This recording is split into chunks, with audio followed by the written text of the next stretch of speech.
A to Z Steve world films. इस कहानी की शुरुआत में एक लड़के को दिखाया जाता है जिसका नाम जैंग है। जैंग दिन भर छोटे मोटे काम करता है और रात को वो एक पार्किंग लॉट में काम करने के लिए आता है। यहाँ पर एक बूढ़े आदमी से उसकी मुलाकात होती है जो जैंग को बोलता है कि इतनी मेहनत करना अच्छी बात नहीं है, और ये कहकर वो चला जाता है। दरअसल वो यहीं पर काम करता है, लेकिन आज उसे दूसरे शहर में जाना है और जैंग उस बूढ़े आदमी की जगह उसके कैबिन में बैठ जाता है जो कि पार्किंग का एंट्री गेट होता है। वो वहाँ पर बॉक्सिंग मैच देख रहा होता है और तभी उस कैबिन के अंदर एक लड़की आती है जो जैंग के हाथ में खाने का बहुत सारा सामान रख देती है। जैंग उससे पूछता है कि तुम कौन हो। उसकी आवाज सुनकर वो लड़की घबरा जाती है और वो उससे पूछती है कि तुम कौन हो, मेरे दादाजी कहाँ हैं। और उस लड़की के इस सवाल से जैंग समझ जाता है कि ये लड़की अंधी है और जो बूढ़ा आदमी यहाँ पर काम करता है जिसकी जगह आज जैंग यहाँ पर बैठा है वो इस लड़की के दादाजी हैं। ये लड़की बताती है कि यहाँ बैठकर वो अपने दादाजी के साथ स्नैक्स खाती थी और साथ ही साथ टीवी के प्रोग्राम को सुनती भी थी, लेकिन अब उसके दादाजी यहाँ पर नहीं है, इसीलिए वो यहाँ से चली जाती है। और जब वो बस का इंतजार कर रही होती है तभी बारिश होना शुरू हो जाती है और जैंग उसके पास जाता है और वो उसे अंदर आकर उस प्रोग्राम को सुनने के लिए कहता है जो वो अपने दादाजी के साथ यहाँ पर सुनती है। वो अंदर आकर इस प्रोग्राम को बहुत एंजॉय करती है और जाने से पहले वो जैंग को खाने के लिए कुछ देकर यहाँ से चली जाती है। इस लड़की का नाम जेनी है जो एक कॉल सेंटर में काम करती है।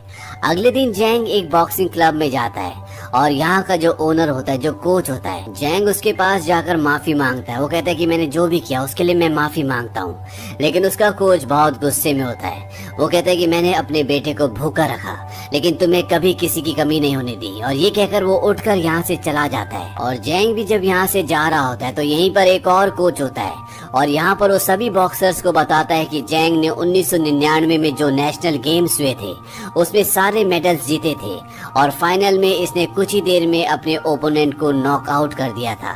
और यहाँ पर एक बॉक्सर जो इस वक्त का चैंपियन है वो जैंग को चैलेंज करता है। जैंग ने कभी उसे हराया था। वो कहता है अब तुम मेरे सामने टिक नहीं पाओगे।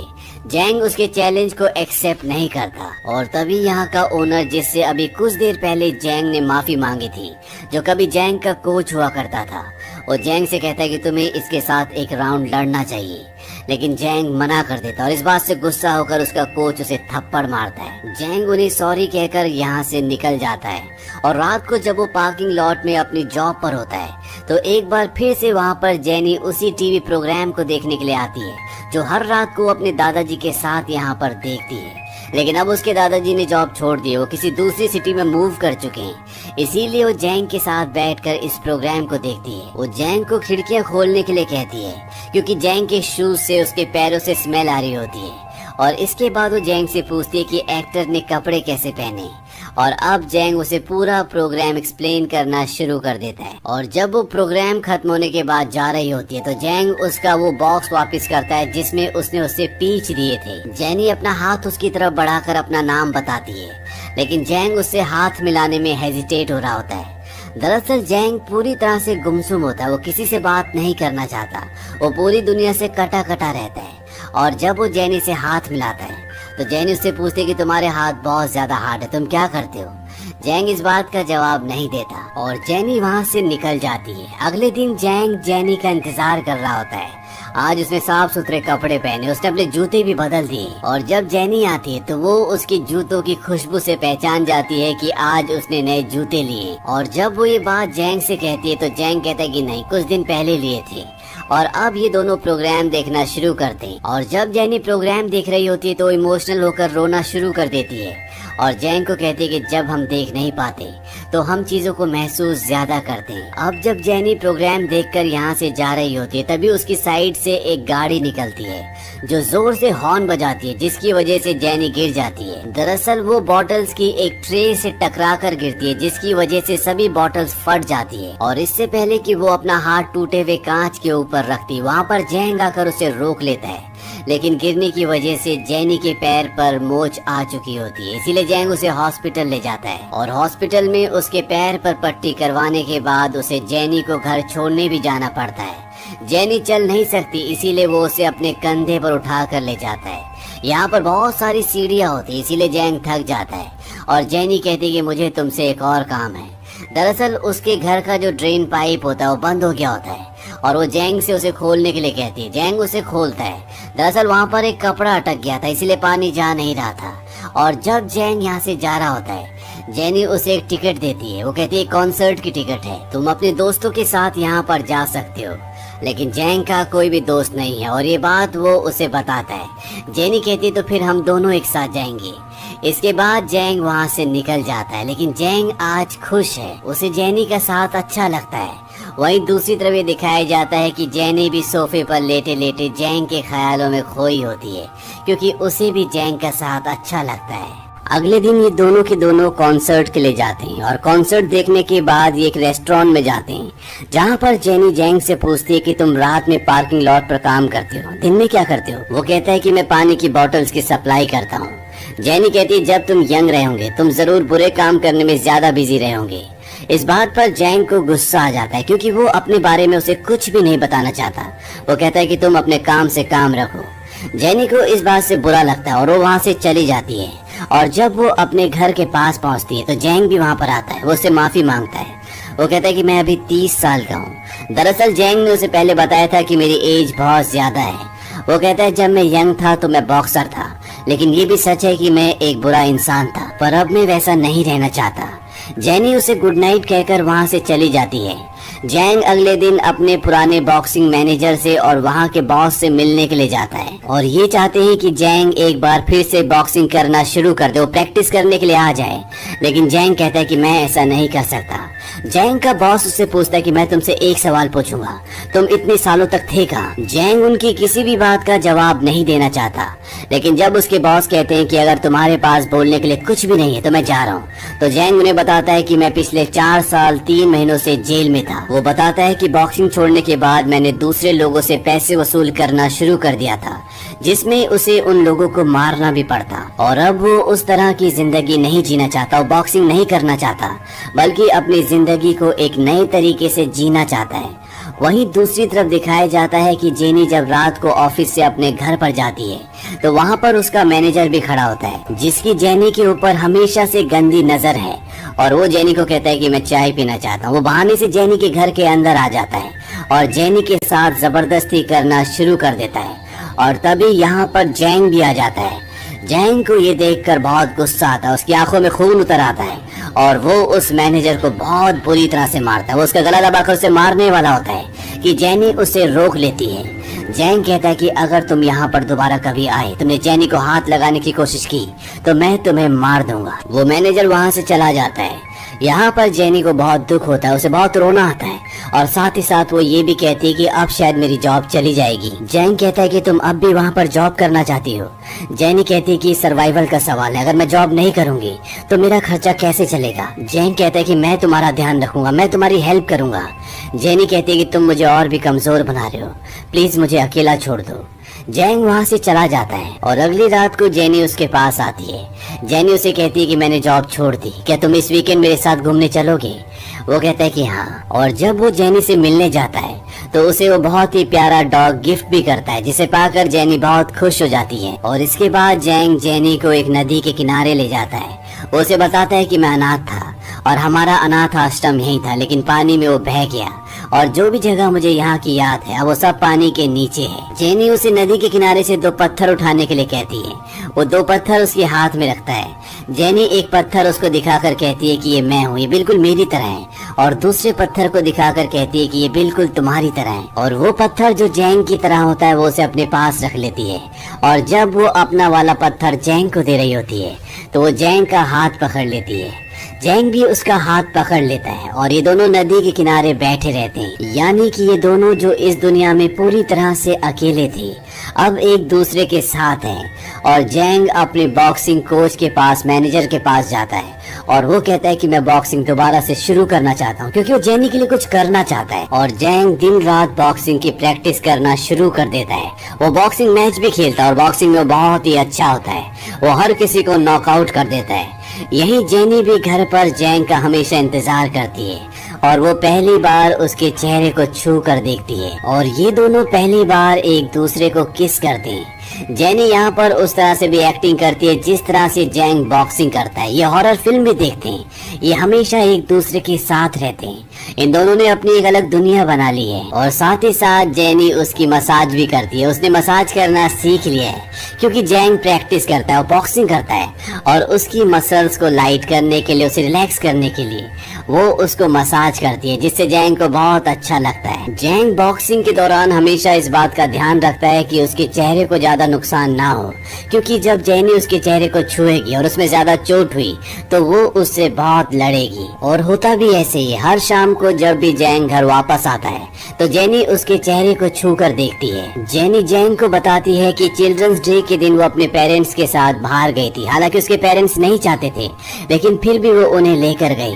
और जब वो ड्राइव कर रही थी तो उसने ऊपर से एक जलते हुए आदमी को गिरते हुए देखा।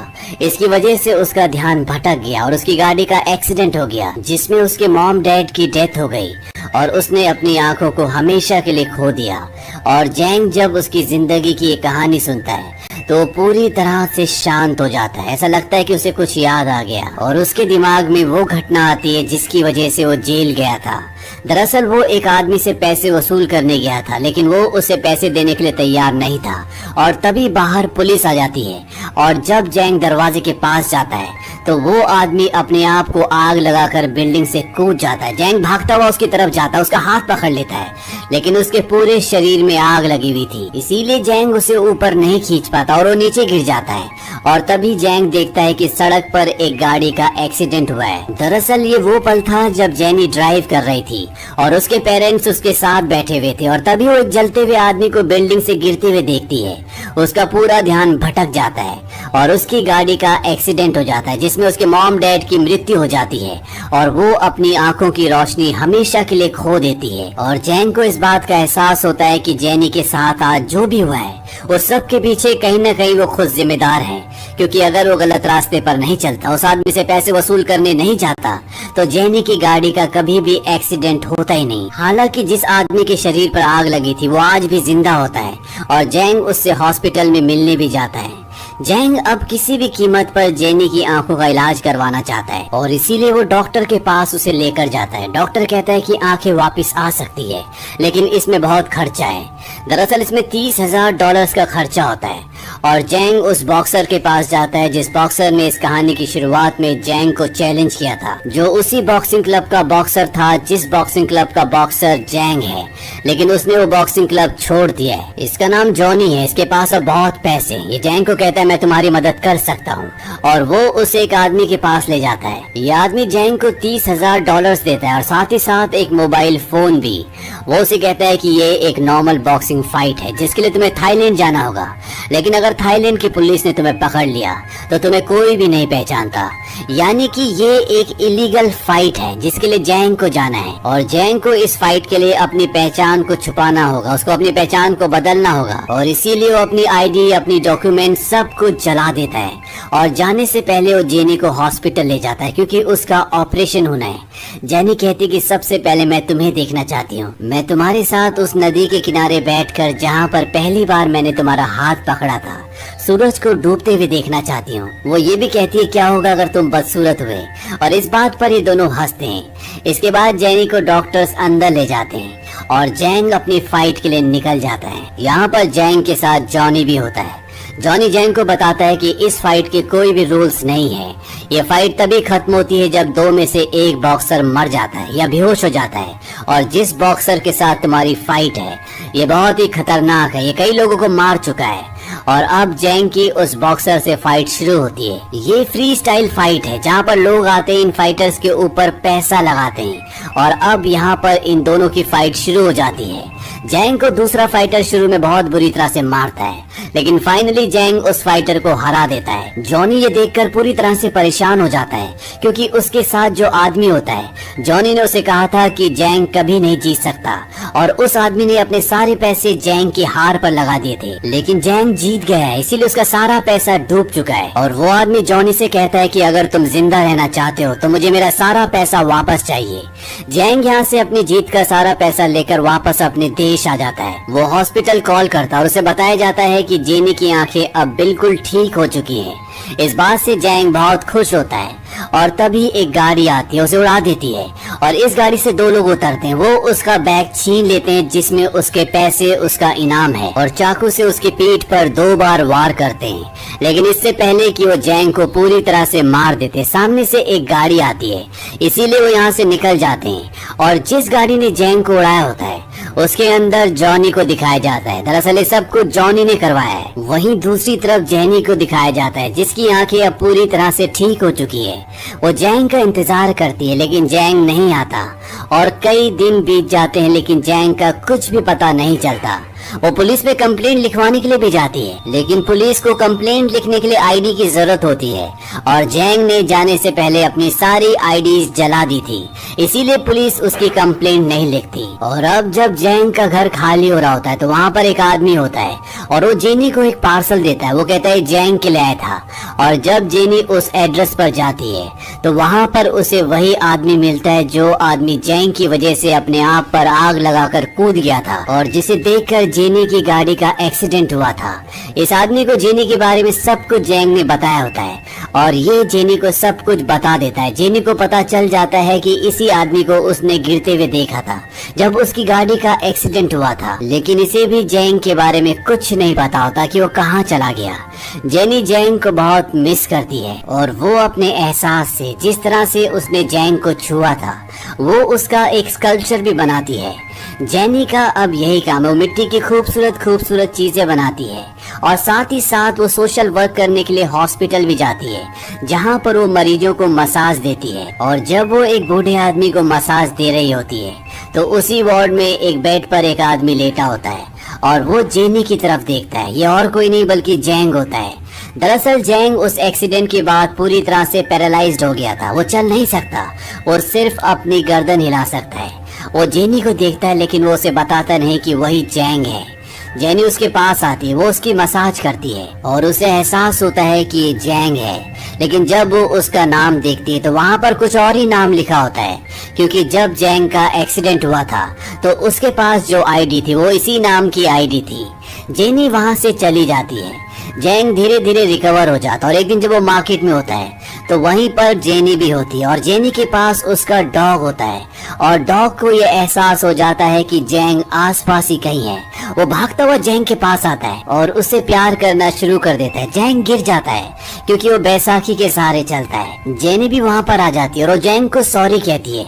हालांकि वो जैंग को पहचान लेती है कि इससे पहले वो हॉस्पिटल में मिले थे। जैंग उसे बिना कोई रिप्लाई दिए वहाँ से चला जाता है।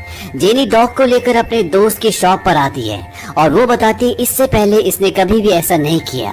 और वहाँ पर जेनी को एहसास होता है कि वो और कोई नहीं बल्कि जैंग ही था। जेनी भागते हुए उस तरफ जाती है लेकिन जैंग उसे कहीं नहीं दिखता। इस बात से जेनी पूरी तरह से टूट जाती है। उसने एक बार फिर से जैंग को खो दिया और वो वहीं बैठकर बहुत रोती है। और इसके बाद वो उस नदी के किनारे जाती है जहाँ पर वो हमेशा जैंग से मिलती थी और वो देखती है कि वहाँ पर एक आदमी बैसाखी लेकर खड़ा होता है और ये और कोई नहीं बल्कि जैंग ही होता है। दरअसल जैंग का चेहरा पहले से खराब हो चुका है, वो बैसाखी के सहारे चलता है और इसीलिए वो जेनी के ऊपर बोझ नहीं बनना चाहता। और अब जब जेनी उसे पहचान चुकी है तो वो उसके चेहरे पर हाथ लगाती है और वो उसे अपने गले से लगा लेती है। वो कहती है कि मैंने अपनी आंखें ठीक इसलिए करवाई थी ताकि मैं हमेशा तुम्हें देख सकूं। और ये दोनों इस तरह से एक दूसरे से मिल जाते हैं। इस कहानी से हमें ये पता चलता है कि अगर जिंदगी में आपके पास सच्चा प्यार हो तो वो आपकी पूरी जिंदगी बदल देता है। जिस तरह से जैंग की जिंदगी में कुछ भी नहीं बचा था, लेकिन जब जेनी उसकी जिंदगी में आई न सिर्फ वो एक बेहतर इंसान बना बल्कि उसे उसकी जिंदगी में एक मकसद भी मिला। ये फिल्म सन 2011 में रिलीज हुई थी। IMDb पर इसकी रेटिंग है 7.8। उम्मीद करते हैं कि ये कहानी आपको पसंद आई।